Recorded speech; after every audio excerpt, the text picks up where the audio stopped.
Hello, I'm RJ Dent, and I'm going to be reading from my English translation of Stories, Tales and Fables by the Marquis de Sade, which has just been published by Contra Mundum Press. As well as it being, as its title suggests, a collection of stories, tales and fables, the book includes a selection of Sade's non-fiction.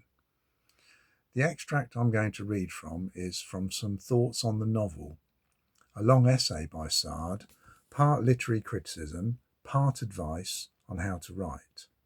Sade's advice to others is very prescriptive, which is quite hypocritical, as Sade didn't actually follow any of his own advice. So, some thoughts on the novel by the Marquis de Sade. But while I advise you to embellish, I forbid you to deviate from plausibility. The reader has every right to be angry if he suspects that the writer is trying to mislead him, or if he believes that the novelist is demanding too much of him. If he feels the novelist is trying to fool him in any way, that revokes plausibility. His pride will suffer, and he will simply stop believing anything the novelist says.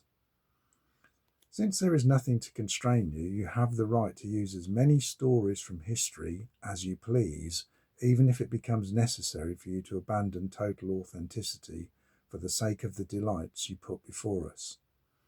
Again, you are not being asked to say what is actually true, but only to say what appears to be true in appearance. To demand too much from you would harm the pleasures we expect from your work.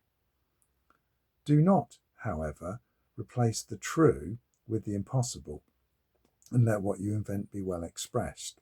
You will be forgiven for substituting your imagination for the truth, only on condition that it is for the express purpose of adorning and astounding.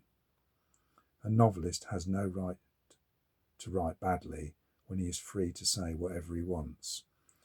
If you write only what everybody already knows, and were you to give us 4 volumes a month, it would not be worth picking up a pen.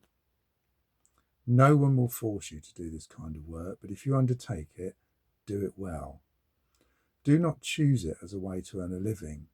Your work would smell of your needs. You will translate your weakness into it, and it will have the pallor of hunger. There are other professions available to you. Make shoes, but do not write books. We will not think any less of you. In fact, since you will not be boring us with substandard writing, we may like you all the more. Once your outline is set down, work hard to extend it, but do this without restricting yourself to the limitations that it seems at first to impose on you. If you adhere to those constraints, your work will be cold and slight. What we expect from you are bursts of invention, flights of creativity, not adherence to prescriptive rules.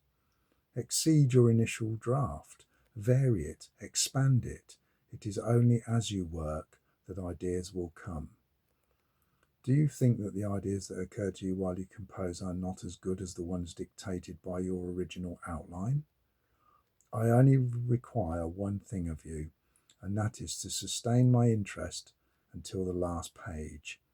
You will miss the mark if you disrupt your story with incidents that are repeated or that do not add to the story. Those that you do include must be highly polished as the main narrative. This is how you compensate the reader for forcing him to leave something that interests him in order to offer a secondary incident. He may well allow you to interrupt him, but he will not forgive you for boring him. Ensure that your incidents always derive from and return to the story. If you make your heroes travel, then be familiar with the countries that their travels take them to, and imbue your stories with such magic that I can identify with them. Remember that I am walking with them, no matter where you place them, and I may know more than you of that region. I will not forgive you any mistakes regarding manners, customs, or costumes, nor will I forgive any geographical errors. As no one forces you to devise these escapades, you must either make your local descriptions authentic, or you must remain at home. This is the only area in all of your writing where invention cannot be tolerated, unless the countries to which you transport me are imaginary. If that is the case, then I demand that it be plausible and believable.